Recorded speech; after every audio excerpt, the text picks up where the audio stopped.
फेस्टबॉल खेल में हिमाचल की महिलाओं और पुरुषों ने इतिहास रच दिया है। बिहार के जहानाबाद में हुई राष्ट्रीय प्रतियोगिता की जूनियर और सीनियर टीम ने खिताब पर कब्जा किया है।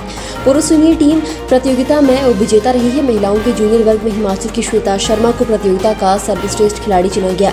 जूनियर मुकाबले में प्रदेश की महिला टीम ने तमिलनाडु को हराकर विजेता के खिताब पर कब्जा किया। प्रदेश की सीनियर टीम ने भी फाइनल में तमिलनाडु को हराकर खिताब अपने नाम किया है।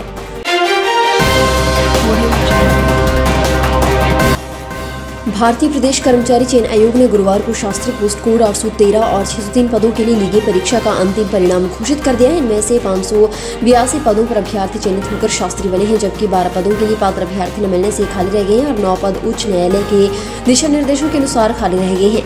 आयोग के सचिव डॉक्टर जितेंद्र कंवर ने कहा कि 603 पदों के लिए 5525 आवेदन प्राप्त हुए थे। इनमें से 5326 पात्र पाए गए।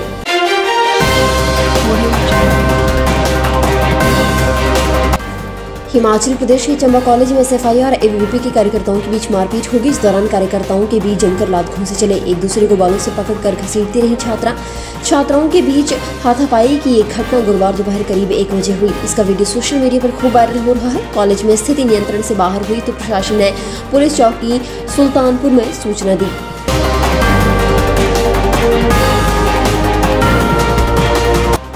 हिमाचल प्रदेश के सिरमौर हाटी विकास मंच की खुमली बैठक गुरुवार को शिमला में हुई। इसमें गिरबार को जनजाति घोषित करने के लिए हक नहीं तो वोट नहीं का नारा दिया। बैठक में निर्णय लिया गया कि 2022 के आम चुनाव में बहिष्कार करने के लिए जन आंदोलन चलाया जाएगा।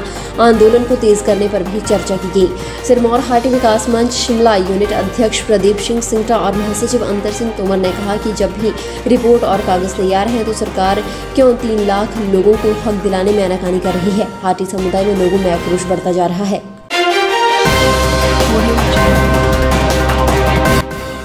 दुनिया के 190 देशों में आईपीएल के बहाने लाइव हो चुका धर्मशाला का अंतर्राष्ट्रीय क्रिकेट स्टेडियम आज पहली बार बड़े पर्दे पर भी नजर आएगा। अभिनेता रणवीर सिंह की देश को पहला विश्व कप दिलाने वाली भारतीय टीम पर बनी फिल्म 83 शुक्रवार को रिलीज हो रही है। इस फिल्म के लिए हिमाचल प्रदेश क्रिकेट स्टेडियम धर्मशाला पहुंचकर रणवीर सिंह ने क्रिकेट के गुर सीखे थे। यहाँ पर फिल्म के लिए कुछ दृश्य भी फिल्माए गए हैं। 2019 में अभिनेता रणवीर सिंह धर्मशाला आए थे। इस दौरान उन्होंने HPCA क्रिकेट स्टेडियम धर्मशाला में क्रिकेट की बारीकियां सीखी। सब्सक्राइब करें हमारे YouTube चैनल को और ताज़ा खबरों की नोटिफिकेशन पाने के लिए प्रेस करें बेल आइकन को।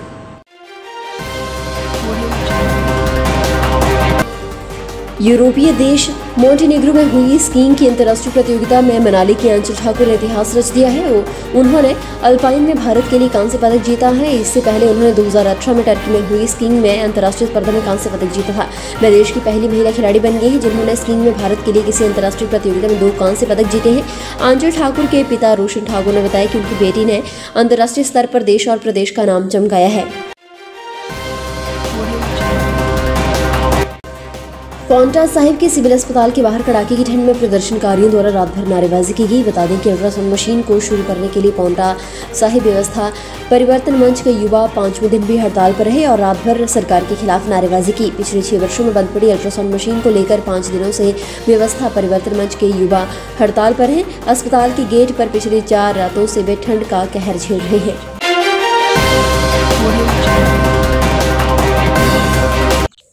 मुख्यमंत्री जयराम ठाकुर ने मंडी में निजी बस ऑपरेटरों के टोकन और रोड टैक्स माफ करने की घोषणा कर सकते हैं। गुरुवार को सचिवालय में निजी बस ऑपरेटर संघ और अतिरिक्त मुख्य सचिव परिवहन जयश्री शर्मा की अध्यक्षता में बैठक हुई। इसमें संघ की मांगे मानने पर सहमति बनी है। अब निजी बस ऑपरेटरों ने 26 दिसंबर को मंडी में प्रधानमंत्री नरेंद्र मोदी के कार्यक्रम में बसें चलाने की हामी भर दी है। अतिरिक्त मुख्य सचिव परिवहन ने बस ऑपरेटर के साथ हुई चर्चा के बाद मुख्यमंत्री जयराम ठाकुर से भी बात की है।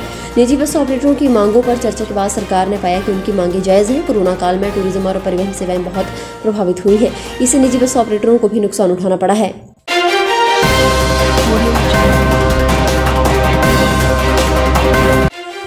हिमाचल प्रदेश के सोलन जिले के नालागढ़ के दतोवाल में एक ट्रक से बाइक की टक्कर के बाद 2 युवकों की मौत हो गई। हादसा गोयल जमाला के समीप पेश आया है। दोनों मृतक गोयल पन्नर के बनसाई गांव के रहने वाले थे। पुलिस ने नालागढ़ अस्पताल में पोस्टमार्टम कराने के बाद शव परिजनों को सौंप दिए हैं। पुलिस के अनुसार हादसा ट्रक चालक की लापरवाही से हुआ है।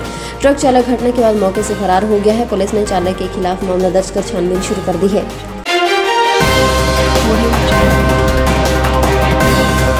हिमाचल प्रदेश के जनजातीय जिला लाहौल स्पीति का सिसु और मनाली से सटा धूंधी नया टूरिस्ट डेस्टिनेशन बनने जा रहा है। बर्फ से लकदक ये वादियां सैलानियों से गुलजार रहती है, लेकिन सुविधाओं का अभाव रहता है। खैर, जल्द ही आधुनिक सुविधाएं मुहैया करवाकर इन दोनों स्थलों को पर्यटन स्थल के रूप में विकसित किया जाएगा। Helipad, hotel, cottage, children park और पार्किंग के साथ यहाँ पर कई अन्य सुविधाएं मुहैया करवाई जाएंगी।